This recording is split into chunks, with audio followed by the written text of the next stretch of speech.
Hi welcome back to my channel. ఈ రోజు కథ నువ్వు ఉంటే నా జతగా 47 భాగాన్ని వినేద్దాం. సడన్గా ఎవరో శ్రీని వెనక నుంచి పట్టుకుని నోరు మూసిపెట్టి శ్రీ చేతిని పట్టుకుని ఒక గదిలోకి లాక్కెళ్ళిపోతారు. శ్రీకి ఏం జరిగిందో అర్థమయ్యేలోపే తను బెడ్ మీద ఉంటుంది.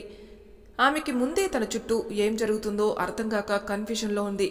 అంతలో సడన్గా ఎవరో ఇలా లాగడంతో భయం వేసింది. ఇవన్నీ ఒకేసారి జరగడంతో పిచ్చి కోపంతో ఊగిపోతూ ఎవడో ఈ రోజు నా చేతిలో చచ్చాడు అని పైకి లేస్తుంది. శ్రీ తన ఎదురుగా ఉన్న వ్యక్తిని చూసి షాక్ అవుతుంది. ఎదురుగా రుద్ర శ్రీనే చూస్తూ నవ్వుతూ ఉంటాడు. శ్రీ రుద్రాన్ని చూసి షాక్ అయి మీరేంటిక్కడ అంటుంది. రుద్ర శ్రీ దగ్గరగా వచ్చి నేను కాక ఇంకెవడుంటాడు అంటాడు. అలా కాదు కేకే, నన్ను ఎవడో చేయి పట్టుకొని లాగాడు, వాడు గాని నా చేతికి దొరకాలి అంటుంది. రుద్ర నవ్వుతూ ఏం చేస్తావు ఏంటి అంటాడు. ఏం చేస్తా మీకు చెప్తా, మీరే వాడి సంగతి చూసుకుంటారు కదా, అయినా వాడెక్కడా అంటుంది. రుద్ర శ్రీ కురుల్ని సరిచేస్తూ ఇక్కడే నీ ముందరే ఉన్నాడుగా అంటాడు. శ్రీ ఆశ్చర్యంగా రుద్రాన్ని చూస్తూ అంటే నన్ను తీసుకొచ్చింది మీరేనా అని అంటుంది. రుద్ర శ్రీని వెనక నుంచి పట్టుకుని అవును అంటాడు. మీరు ఇలాంటి అల్లరి పనులు కూడా చేస్తారా అంటుంది. రుద్ర శ్రీ మెడ చుట్టూ మెడ మీద ముద్దు పెడుతూ భార్య కోసం చేయక తప్పదు కదా అని అంటాడు. ఆమె నవ్వుతూ రుద్ర వైపుకి తిరిగి రుద్ర భుజం చుట్టూ చేతులు వేసి అంత అవసరం ఏమొచ్చిందో మా ఆయనకి అని అంటుంది. రుద్ర శ్రీ మొహాన్ని చేతుల్లోకి తీసుకుని నా వల్ల కావట్లేదు అని అంటాడు. శ్రీ నవ్వుతూ ఏం కావట్లేదు అంటుంది. రుద్ర శ్రీ పెదాల్ని చూస్తూ నువ్వు ఇంత అందంగా రెడీ అయి నా ముందు తిరుగుతూ ఉంటే నన్ను నేను కంట్రోల్ చేసుకోలేకపోతున్నానే అని అంటాడు. శ్రీ రుద్ర బుగ్గ మీద వేలుతో రాస్తూ అంత కంట్రోల్ అవ్వలేకపోతే చూడకండి అని అంటుంది. రుద్ర కోపంగా అబ్బాచా అని శ్రీ పెదవులకి ముద్దు పెడతాడు. శ్రీ కళ్ళు మూసుకొని రుద్రాకి సహకరిస్తుంది. కాసేపటికి శ్రీ రుద్రాన్ని తోసేసి కోపంగా తన పెదవికి వస్తున్న రక్తాన్ని చూసుకుంటుంది. రుద్ర బెడ్ మీద పడి నవ్వుతూ శ్రీనే చూస్తాడు. ఆమె కోపంగా నీ పని రాత్రికి చెప్తా అని రుద్రాన్ని కసురుకుంటూ బయటికి వెళ్ళిపోతుంది. రుద్ర తన పెదవుల్ని తుడుచుకుని నవ్వుకుంటూ గుండె మీద చేయి పెట్టుకుని అలాగే బెడ్ మీద పడిపోతాడు. శ్రీ కోపంగా రుద్రాన్ని తిట్టుకుంటూ అందరి దగ్గరికి వస్తుంది. దీపు మనులు శ్రీని చూసి ఆశ్చర్యంగా నీ పెదవికి ఆ రక్తమేంటే అని అంటారు. శ్రీ తన పెదవిని తడుముకుంటూ కంగారు పడుతూ అది అది పెదవిని కొరుక్కున్నానే అంతే అని అంటుంది. దీపు మనం ఒకరినొకరు చూసుకొని నవ్వుకుని ఇద్దరు ఒకేసారి గట్టిగా ఓ అవునా అని వెటకారంగా అంటారు. శ్రీకి వాళ్ళు అలా అనగానే సిగ్గుపడుతూ తలదించుకుంటుంది. ఇద్దరు శ్రీని ఆట పట్టిస్తారు. ఇంతలో చక్రధరి గారు నవ్వుకుంటూ సంతోషంగా డోర్ దగ్గరికి వెళ్తారు. ఆయన అలా వెళ్లడంతో అందరూ డోర్ వైపే చూస్తారు. శ్రీ పక్కకి రుద్ర వచ్చి నిలబడతాడు. శ్రీ రుద్రాలు ఇద్దరు ఒకరినొకరు చూసుకుని నవ్వుకుంటారు. ఎదురుగా వస్తున్న చంద్రశేఖర్ వర్మ గారిని చక్రధర్ గారు సంతోషంగా ఆలింగనం చేసుకుంటారు. చంద్రశేఖర్ వర్మ కూడా చక్రధర్ గారిని సంతోషంగా కౌగిలించుకుంటారు. వాళ్ళిద్దరూ అంత ఆత్మీయంగా ఉండడం చూసి శ్రీ, దీపు, మను, అశోక్ షాక్ అవుతారు. అసలు ఒకరికొకరు ఎలాంటి కలహాలు లేకుండా స్వచ్ఛమైన స్నేహితుల్లాగా ఉన్నారు. శ్రీకి తను చూసేది తనకు వార్నింగ్ ఇచ్చిన ఆ చంద్రశేఖర్ వర్మనేనా అని షాక్లో చూస్తూ ఉంటుంది. చక్రధర్ గారు చంద్రశేఖర్ వర్మ గారిని ఎంతో ఆప్యాయంగా లోపలికి పిలుచుకొని వస్తారు. చంద్రశేఖర్ వర్మ కూడా చాలా ఆనందంగా లోపలికి వస్తాడు. వాళ్ళని చూస్తే నిజమైన స్నేహం అంటే ఇదేనేమో అన్నట్టున్నారు. ఇంతలో చంద్రశేఖర్ గారు ఆగి వెనక్కి చూస్తారు. అందరూ అటువైపే చూస్తారు. వెనక వస్తున్న వారిని చూసి శ్రీ, దీపు, మనును, అశోక్లు విస్తుపోయి బిగుసుకుపోయి చూస్తూ ఉంటారు. వాళ్ళకు షాక్తో నోట మాట రాదు. అసలు వాళ్ళు చూస్తుంది నిజమేనా అన్నట్లు కళ్ళార్పకుండా మర్చిపోయి చూస్తూ ఉంటారు. అందరూ చంద్రశేఖర్ వర్మ గారు చూస్తున్న వైపే చూసి షాక్ అయిపోతారు. వెనక కార్తీక్, సోనీ ఇద్దరు ఒకరి చేతిలో ఒకరు పట్టుకుని వస్తుంటారు. సోనీ మెడలో ఉన్న మంగళసూత్రం అందరికీ స్పష్టంగా కనిపిస్తుంది. సోనీని అలా చూసి అందరూ షాక్ అవుతారు. కార్తీక్, సోనీ ఇద్దరు చంద్రశేఖర్ గారి పక్కకు వచ్చి నిలబడతారు. చంద్రశేఖర్ గారు చక్రధర్ గారికి కార్తీక్ని చూపిస్తూ తను నా అల్లుడు అని అంటాడు. అలా చెప్పగానే శ్రీ, దీపు, మను, అశోక్లు విస్తుపోయి కార్తీక్ని చూస్తారు. కార్తీక్ నవ్వుతూ వీళ్ళని చూస్తాడు. చక్రధర్ గారు చంద్రశేఖర్ గారిని చూసి అదేంట్రా నాకు ఒక్క మాట కూడా చెప్పకుండా పెళ్లి చేశావా అని అంటారు. చంద్రశేఖర్ గారు నవ్వుతూ అది అలా జరిగిపోయిందిరా, వాళ్ళకు పెళ్లి ఇలా జరగాలని ఉంటే మనం మాత్రం ఏం చేస్తాం చెప్పు అని అంటాడు. చక్రధర్ గారు నవ్వుతూ సరేలే, ఏదైనా నువ్వు ఎప్పుడు కానీ నాకు ఎప్పుడు చెప్పు చేసావు గనక ఇప్పుడు కొత్తగా అడగడానికి అని సోనీని పలకరించి కార్తీక్ని హక్ చేసుకుని మా అమ్మాయిని జాగ్రత్తగా చూసుకో అని అంటారు. కార్తీక్ నవ్వుతూ తలూపుతాడు. చంద్రశేఖర్ గారు రుద్ర దగ్గరికి వెళ్ళి ఏంటి బర్త్డే బాయ్ ఎలా ఉన్నావు అని అంటాడు. రుద్ర నవ్వి ఆయన కౌగిలించుకుని చాలా బాగున్నాను అంకుల్, మీరు వచ్చినందుకు థ్యాంక్స్ అంటాడు. చంద్రశేఖర్ గారు శ్రీని చూస్తూ కొన్ని పనిలో అవ్వాలంటే ఇలా రాక తప్పదు కదా అని అంటాడు. శ్రీకి ఆయన అర్థం కాక ఆయన్ని అయోమయంగా చూస్తూ ఉంది. చక్రధర్ గారు వీళ్ళ దగ్గరకు వచ్చి చంద్రశేఖర్ గారిని చూసి, ఇంతవరకు మీకోసమే వెయిట్ చేశాం, కేక్ కటింగ్ టైం అయింది, పదండి అని అంటారు. రుద్ర శ్రీ చేయి పట్టుకుని వెళ్తాడు. అందరూ వీళ్ళ చుట్టూ చేరుతారు. శ్రీ కార్తిక్తో మాట్లాడాలని చూస్తుంది, కానీ అందరూ ఉండడం వల్ల వీలు కాదు. రుద్ర కేక్ కట్ చేస్తుంటే అందరూ విషెస్ చెప్తూ ఉంటారు. రుద్ర కేక్ తీసుకుని చక్రధర్ గారికి తినిపిస్తాడు. చక్రధర్ గారు కూడా రుద్రాకి తినిపిస్తూ, ఎప్పుడు ఇలా సంతోషంగా ఉండు నాన్న అని అంటారు. రుద్ర నవ్వుతాడు. శ్రీ కేక్ తీసుకుని రుద్రాకి తినిపించి తను తెచ్చిన బ్రాస్లైట్ రుద్ర చేతికి ఎంతో ప్రేమగా వేస్తుంది. రుద్ర శ్రీ చెవి దగ్గరకు వచ్చి, ఇది కూడా నీలాగే చాలా హాట్గా ఉంది టీకే అని అంటాడు. శ్రీ చుట్టూ చూసుకుని తలదించుకుని సిగ్గుపడుతూ నవ్వుకుంటుంది. తర్వాత అందరూ వచ్చి రుద్రాకి విషెస్ చెప్పి గిఫ్ట్స్ ఇచ్చి పార్టీని ఎంజాయ్ చేస్తూ ఉంటారు. శ్రీ డల్లుగా ఒక చోట కూర్చొని ఉంటుంది. రుద్ర శ్రీ దగ్గరకు వచ్చి, మీ వాళ్ళు రాలేదని ఫీల్ అవుతున్నావా అని అంటాడు. శ్రీ రుద్రాని చూసి అదేం లేదు అంటుంది. రుద్ర శ్రీ కళ్ళల్లో వస్తున్న నీటిని తుడుస్తూ, నాకు నీ గురించి చెప్తున్నావా టీకే అంటాడు. శ్రీ బాధగా రుద్రాని చూస్తుంది. చక్రధర్ గారు వీళ్ళ దగ్గరకు వచ్చి ఏమైంది అని అడుగుతాడు. ఆయన చూసి శ్రీ రుద్ర పైకి లేస్తారు.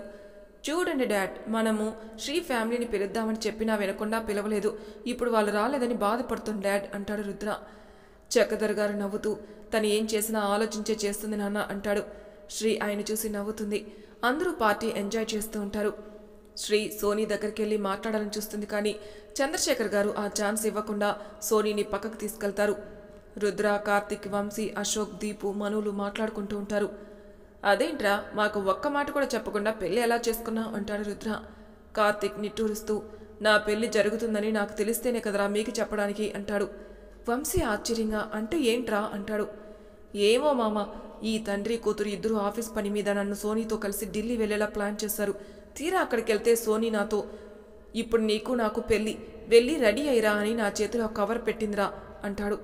నేను షాక్ అయి తనని చూస్తే తను నవ్వుతూ, డాడీకి ఏదో పని ఉందట, అది చూసుకుని వస్తారు, నువ్వు వెళ్ళు అని చెప్పిందిరా. నాకు ఏమీ అర్థం కాక తను చెప్పినట్టు వెళ్ళి రెడీ అయ్యా. కాసేపట్లో అంకుల్ కూడా వచ్చారు. ఆయన నాతో ఏం మాట్లాడకుండా, నాకు మాట్లాడే ఛాన్స్ కూడా ఇవ్వకుండా మాకు పెళ్లి జరిపించారు. తర్వాత డైరెక్ట్గా ఇక్కడికి వచ్చేసాం. అసలు నా పెళ్లి ఎందుకు జరిగిందో, ఎలా జరిగిందో కూడా నాకు తెలియదురా అని అంటాడు. దీపు, మను, అశోక్, కార్తిక్ చెప్పింది విని కొంచెం షాక్ అవుతారు. రుద్ర నవ్వుతూ, మొత్తానికి సోనీ చేతిలో దొరికిపోయావన్నమాట అంటాడు. వంశీ కార్తిక్ భుజం మీద చెయ్యి వేసి, పిచ్చి కుక్కల 3 ఏళ్ళు తన వెనక తిరిగాడు కదా మామా, దానికి ఇప్పుడు అనుభవిస్తాడులే అని అంటాడు. కార్తిక్ ఏడవాలో నవ్వాలో అర్థం కాక రెండూ చేస్తాడు. కార్తిక్ ఫేస్ ఎక్స్ప్రెషన్ చూసి అందరూ నవ్వుకుంటారు. ఇంతలో సోనీ కార్తిక్ని పిలిస్తే అందరికీ చెప్పి వెళ్ళిపోతాడు. రుద్ర కూడా ఇప్పుడే వస్తానని చెప్పి పక్కకెళ్తాడు. శ్రీ సోనీ కోసం వెతుకుతూ అంతా తిరుగుతూ ఉంటుంది. ఇంతలో తనని ఎవరో పిలుస్తున్నట్టు అనిపించి వెనక్కి తిరిగి చూస్తే వర్మ నవ్వుతూ చూస్తూ ఉంటాడు. శ్రీ ఆయన్ని చూస్తూ అలాగే నిలబడిపోతుంది.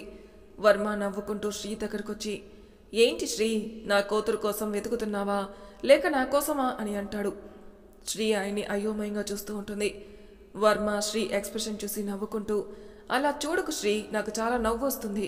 నీలో ఈ కన్ఫ్యూజన్ నాకు బాగా నచ్చింది. సోనీని కార్తిక్తో నేను అప్పుడే ఇంటికి పంపించేశాను. తన గురించి నువ్వు వెతికినా వేస్ట్ శ్రీ. నువ్వు అనుకున్నట్టు నేనేం మారలేదు. నీకు ముందే చెప్పానుగా, నా గురించి తెలిసిన వాళ్ళు ఇంతవరకు ఎవరూ బ్రతకలేదు, నేను బ్రతకనివ్వలేదు అని. ఇంకా నా గురించి ఎవరికి తెలుస్తుందని చెప్పు. నా గురించి పూర్తిగా తెలిసిందల్లా నీకు, ఆ కార్తిక్కి. వాడు ఎవరికీ చెప్పకుండా నా కూతుర్ని వాడికిచ్చి పెళ్లి చేసి వాడిని నా చేతిలో పెట్టేసుకున్నా. కాబట్టి నేను చెప్పినట్టే వాడు ఉంటాడు. వాడి గురించి నాకు ఇంకా భయం లేదు. ఇంకా ఉన్నది నువ్వు మాత్రమే. నిన్ను కూడా త్వరలో ఫినిష్ చేస్తాను. శ్రీ, నువ్వేం కంగారు పడుకో, నిన్ను ఇప్పుడే చంపను. నువ్వు మీ మామయ్య మాట తప్పు అని నిరూపించాలి. అంటే కంపెనీని ఫస్ట్ ప్లేస్కి తీసుకురానివ్వకుండా నేను చేస్తా అనుకో. ఇంకా నీ మొగుడు నిన్ను అసహించుకోవాలి. నువ్వు బాధతో కుళ్ళి ఏడవాలి అంటూ రాక్షసంగా, అప్పుడు నిన్ను చంపితే ఆహా, ఆ అనుభూతే వేరు తెలుసా. నువ్వు చస్తే ఆ రుద్ర బాధతో కుమిలిపోతాడు. ఆ రుద్ర బాధపడితే నీ మామయ్య విలవెల్లాడిపోతాడు. అబ్బా శ్రీ, నేను ఏమిచ్చి నీ రుణం తీర్చుకోవాలి? నీ వల్ల నా పగ నెరవేరబోతుంది. నా చెల్లిని చంపిన ఆ చక్రధర్ అంతు చూస్తాను. వాడికి మనశ్శాంతి అనేది లేకుండా చేస్తున్నాను. ఆహా, ఇంతకంటే నా జీవితానికి ఇంకేం కావాలి చెప్పు. అందుకే నా కోసం ఇంత చేస్తున్న నీకు ఈ 4 నెలలు బతకడానికి టైం ఇస్తున్నాను. నువ్వేం చేస్తావో, ఎంత సంతోషంగా ఉంటావో నీ ఇష్టం. ఈ 4 నెలల్లో పూర్తిగా అనుభవించుకో. తర్వాత చేద్దామనుకున్నా నువ్వు ఉండవు. ఎందుకంటే తర్వాత నేను చంపేస్తాను కాబట్టి, సరేనా అంటాడు. శ్రీ ఆయన్ని కోపంగా చూస్తూ ఉంటుంది. వర్మ నవ్వుతూ, ఏంటి శ్రీ కోపమే? అది నా మీదే. నువ్వు నన్ను మింగేసేటట్టు చూసినా ఏమీ చేయలేవు శ్రీ అంటాడు. శ్రీ కోపంగా, మనసులో ఇంత పగ కుట్రాలు కుతంత్రాలు పెట్టుకుని పైకి అంత ప్రేమ ఉన్నట్టు ఆయన ముందు ఎలా నటిస్తున్నారు అంటుంది. వర్మ నవ్వుతూ, వాడి మీద నాకున్న ప్రేమ నిజం శ్రీ. చిన్నప్పటి నుంచి వాడంటే నాకు నేనంటే వాడికి ప్రాణం. మా ప్రేమ ఎప్పుడూ నటన కాదు. ఇప్పుడు వాడి మీద నేను చూపిస్తున్న ప్రేమ కూడా నిజమే. కానీ వాడి వల్ల నా చెల్లి ప్రాణం పోయింది. అందుకే వాడంటే పగ. అది తీర్చుకుంటున్నాను. అందులో ఏముంది? చూడు శ్రీ, ఒకవేళ నా గురించి రుద్రాకి చెప్పాలని చూస్తే పోయేది నీ ప్రాణం కాదు. నువ్వు చెప్పినా నీ ప్రాణం, అదే నీ మొగుడి ప్రాణం తీస్తా, జాగ్రత్త. ముందే నేను మంచివాణ్ణి కాదు, తర్వాత నీ ఇష్టం అంటాడు. శ్రీ కోపంగా, నువ్వు అసలు మనిషివే కాదు అంటుంది. వర్మ నవ్వుతూ, అదే కదా నేను అంటున్నది అని మాట్లాడుతూ ఉండగా, ఏమంటున్నది అనే వాయిస్ వినిపించడంతో ఇద్దరు మాట్లాడడం ఆపి అటుపక్కకు చూస్తారు. ఎదురుగా చక్రధర్ గారు రుద్ర నిలబడి ఉంటారు. శ్రీ వర్మ ఇద్దరు ఒకరినొకరు చూసుకుని సైలెంట్ అయిపోతారు. చక్రధర్ గారు వర్మ గారి దగ్గరకు వచ్చి తన చేతిలో ఉన్న వైన్ గ్లాస్ ఇస్తూ, ఏమంటుందిరా అని అంటారు. రుద్ర శ్రీ పక్కకొచ్చి శ్రీ చేయి పట్టుకుంటాడు. రుద్ర స్పర్శ తగలగానే గుండెల్లో ఉన్న అగ్నిపర్వతం బద్దలవుతుంది. కానీ బాధను బయటికి కనిపించకుండా లోపలే దాచిపెట్టుకుంటుంది. వర్మ వైన్ గ్లాస్ తీసుకుంటూ, అదేరా శ్రీ రుద్ర పేరు మీద సైట్ కొన్నారు కదా, నేను అంటున్నది అదే అంటున్నా అని అంటాడు. శ్రీ వెంటనే ఇద్దరి చేతిలో ఉన్న వైన్ గ్లాసెస్ తీసుకుని అటుపక్కకి తిరిగి, మీరు మందు తాకూడదు అంటుంది. చక్రధర్ గారు శ్రీని బుజ్జగిస్తూ, తల్లి తల్లి ఈ ఒక్కసారికి వదిలే తల్లి, అంతే, ఇంకెప్పుడు తాగును. నా స్నేహితుని కలిసా అన్న ఆనందంలో కొంచెం తాగుతాను తల్లి అని అంటారు. శ్రీ నవ్వుతూ వాళ్ళకి గ్లాసెస్ ఇచ్చి, సరే ఈ ఒక్కసారికి పర్మిషన్ ఇస్తున్నాను అంటుంది. చక్రధర్ గారు నవ్వుకుంటూ, థ్యాంక్స్ తల్లి అని వర్మని చూసి, సరే వర్మ మనం అటు వెళ్దాంరా, నీతో మాట్లాడక చాలా ఏళ్ళే అయిపోయాయి అని అంటారు. వర్మ నవ్వుతూ, అవును చక్రి, నీతో చాలా విషయాలు మాట్లాడాలి అని చెప్పి ఇద్దరు ఒకరినొకరు పట్టుకుని వెళ్ళిపోతారు. రుద్ర వాళ్ళని చూసి నవ్వుతూ, చూసావా టీకే, వాళ్ళిద్దరూ కలవగానే చిన్నపిల్లలు అయిపోయారు అని అంటారు. శ్రీ నవ్వలేక నవ్వుతూ అవును అన్నట్టు తలూపుతుంది. రుద్ర శ్రీ చేయి పట్టుకుని, షల్ వి డాన్స్ అంటాడు. శ్రీకి రుద్ర కళ్ళలో కనిపిస్తున్న ప్రేమకి తన బాధనంతా మర్చిపోయి సంతోషంగా తల ఊపుతుంది. రుద్ర నవ్వుతూ శ్రీని తీసుకెళ్లి సాంగ్ ప్లే చేసి డాన్స్ చేస్తాడు. వీళ్ళని చూసి ఇంకొంతమంది కూడా జాయిన్ అవుతారు. శ్రీ రుద్ర తమకు ఈ లోకంతో పని లేదు అన్నట్టు ప్రేమ లోకంలో మునిగిపోయి డాన్స్ చేస్తూ ఉంటారు. పాట అయిపోయాక అందరూ క్లాప్స్ కొడుతూ ఉంటే ఈ లోకంలోకి వచ్చి దూరం జరిగి నవ్వుకుంటారు. ఇంతలో దీపు మను వచ్చి శ్రీ పక్కకి తీసుకెళ్తారు. రుద్ర అందరితో మాటల్లో మునిగిపోతాడు. ఒసై, మాకు పిచ్చి పడుతుంది, అసలు ఏం జరుగుతుంది కాస్త చెప్పవే అంటుంది దీపు. శ్రీ కూల్గా, ఏమైంది అంటుంది. ఏమైందంటావేంటే, అసలు నీకు వార్నింగ్ ఇచ్చింది ఈ వర్మనేనా? మాకు అలా అనిపించడం లేదే అంటుంది మను. శ్రీ నిట్టూరుస్తూ వాళ్ళకి అంతా చెప్తుంది. ఇద్దరు నోరు తెరుచుకుని వింటూ ఉంటారు. ఇప్పుడు తీరిందా మీ అనుమానం అంటుంది శ్రీ. దీపు మను ఇద్దరు వర్మ వైపే చూస్తారు. వర్మ చక్రధర్ గారు పడి నవ్వుకుంటూ వైన్ తాగుతూ మాట్లాడుకుంటూ ఉంటారు. ఇద్దరు శ్రీ వైపు చూసి అసలు నమ్మలేకపోతున్నాం శ్రీ అంటారు. శ్రీ విసుక్కుంటూ, అయితే ఇప్పుడు ఏంటి అంటుంది. దీపు కోపంగా, ఆ వర్మని అస్సలు వదలకూడదే, వాడు నీకే టైమింగ్ ఇస్తాడా అంటుంది. మను కోపంగా, అవును శ్రీ, నువ్వే ఏదో ఒకటి చెయ్యాలి అంటుంది. శ్రీ ఏం మాట్లాడకుండా సైలెంట్గా ఉంటుంది. శ్రీ సైలెన్స్ చూసి దీపు మను ఒకరినొకరు చూసి ఒకేసారి, ఏం స్పాట్ పెట్టావు అని గట్టిగా అరుస్తారు. శ్రీ నవ్వుతూ ఇద్దరిని చూసి వర్మ వైపు చూస్తుంది. వర్మ చక్రధర్ గారితో చాలా ఆనందంగా మాట్లాడుతూ ఉంటాడు. దీపు మను ఆయన వైపు శ్రీ వైపు మార్చి చూస్తూ ఉంటారు. శ్రీ తన వేలు లెక్క పెడుతూ 1, 2, 3 అనగాని వర్మకి కడుపులో ఏదో గడిబిడి అవుతున్నట్టు ఉంటుంది. కానీ పట్టించుకోకుండా అలాగే మాట్లాడుతూ ఉంటాడు. కానీ అది ఎక్కువ అవుతుంది. వర్మ ఇంకా ఉండలేక చుట్టూ చూసి వాష్రూమ్ ఎక్కడా అని అడుగుతాడు. చక్రధర్ గారు అటుపక్కకి చేయి చూపిస్తాడు. వర్మ ఇప్పుడే వస్తానని చెప్పి పరుగులాంటి నడకతో చక్రధర్ గారు చూపించిన వైపే వెళ్ళిపోతాడు. చక్రధర్ గారు వర్మ వెళ్ళిన వైపే వింతగా చూస్తూ ఉంటారు. దీపు మను ఆశ్చర్యంగా శ్రీనే చూస్తారు. శ్రీ నవ్వుతో కళ్ళెగరేస్తుంది. ఇద్దరు ఏం చేశావే అని అడుగుతారు. శ్రీ అప్పటి వరకు తను దాచుకున్న టాబ్లెట్ స్లిప్ తీసి వాళ్ళ చేతిలో పెడుతుంది. ఇద్దరు ఆ స్లిప్ చూసి ఏంటి ఇవి అంటారు. శ్రీ నవ్వుకుంటూ మోషన్స్ టాబ్లెట్ అంటుంది. దీపు మను షాక్ అయి 2 స్ట్రిప్లున్నాయంటే కొంపదీసి అన్నీ కానీ వేసేసావా ఏంటి అని అంటారు. శ్రీ నవ్వుతూ అవును అన్నట్టు తలూపుతుంది. మను బాధగా, పాపమే, ఇవి 2 టాబ్లెట్ తింటేనే నైట్ అవుట్ చేయాలి, అలాంటిది ఏకంగా 2 స్ట్రిప్లు వేసావేంటే అని అంటుంది. శ్రీ కోపంగా, ఏంటే పాపం, ఏంటి పాపం, ప్రాణం తీసే రాక్షసుడు వాడు, వాడికి టాబ్లెట్సే కాదు అంత విషయం ఇచ్చినా కూడా తప్పులేదు అంటుంది. దీపు సంతోషంగా, మంచి పని చేశావు శ్రీ వెదవకి, ఇంకా వాడు 5 రోజులు వాష్రూమ్కి అంకితం అనుకుంటా అంటుంది. ఇంతలో వర్మ ఆయాసపడుతూ బయటకొస్తాడు. చక్రధర్ గారు వర్మని చూసి, ఏంట్రా అలా అయిపోయావు అంటారు. వర్మ మాట్లాడలోపే మళ్ళీ కడుపులో తిప్పడంతో ఏడు మొహం పెట్టుకొని ఏం మాట్లాడకుండా మళ్ళీ పరిగెత్తుకుంటూ లోపలికి వెళ్ళిపోతాడు. వర్మ అవస్థ చూసి శ్రీ, దీపు, మనులు పడి పడి నవ్వుకుంటారు. ముగ్గురు కళ్ళల్లో నీళ్లు వచ్చేటట్టు నవ్వుకుంటూ ఉంటారు. శ్రీ కడుపు పట్టుకొని, బాబోయ్ నేనింక నవ్వలేను అంటుంది. దీపు నవ్వుతూ, మా శ్రీనా మజాక అంటుంది. మను నవ్వుతూ, ఇంకోసారి నీతో పెట్టుకోవాలంటే పాపం బిడ్డ దడుచుకోవాలి అంటుంది. దీపు సడన్గా నవ్వాపి, కార్తీక్కి ఇప్పుడు సోనీతో పెళ్ళైపోయింది కదా, మనతో అతనికి అవసరం తీరిపోయింది అంటే మనకి ఇంకా హెల్ప్ చేయడా అని అంటుంది. శ్రీ, మను ఇద్దరూ సైలెంట్ అయిపోతారు. మను భయంగా, అవును శ్రీ, ఇప్పుడు మనం కార్తీక్ హెల్ప్ లేనిదే ఏమీ చేయలేం, మరి తను చేస్తాడంటావా అంటుంది. శ్రీ నిస్సహాయంగా, చూద్దాం హెల్ప్ చేస్తాడో హ్యాండ్ ఇస్తాడో అంటుంది. ఇంతకీ మీ వాళ్ళని ఎందుకు పిలవలేదు అంటుంది దీపు. ఎలా పిలవాలి, నేను ఇక్కడ రిస్క్లో ఉన్నానని వాళ్ళకి తెలిస్తే ఇంకేమైనా ఉందా, పైగా నా చేతికి ఈ కట్టు చూస్తే ఇంకంతే, ఇప్పుడు ఆ వర్మ నా మీదే ఉన్నాడు, ఒకవేళ వాళ్ళని చూసి వాడి దృష్టి నా వాళ్ళ మీద పడితే నేనేం చేయాలి, నేను అంత రిస్క్ తీసుకోవాలా అనుకోవటం లేదు, అందుకే వాళ్ళని రావద్దని చెప్పేశాను అంటుంది. మంచి పని చేశావు శ్రీ, ఇప్పుడు నీకు ఈ ఇద్దరిని కాపాడుకోవడానికి చాలా కష్టపడుతున్నావు, ఇంకా వాళ్ళకి ఏమైనా జరిగితే వద్దులే శ్రీ. అలా ముగ్గురు మాట్లాడుకుంటూ ఉంటారు.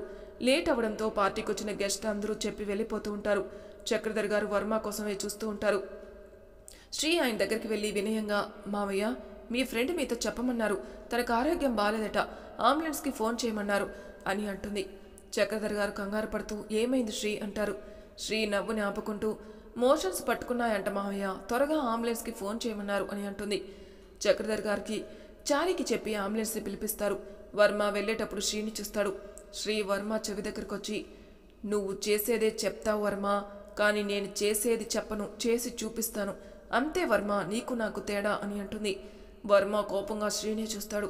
శ్రీ నవ్వుతూ, నువ్వు నన్ను మింగేసేటట్టు చూసినా ఏమీ చేయలేవు వర్మ, చూసావా నీ డైలాగ్ నీకే చెప్పా, దట్ ఈజ్ శ్రీరుద్ర అంటుంది. వర్మకు మాట్లాడి ఓపిక కూడా లేక అలాగే ఉండిపోతాడు.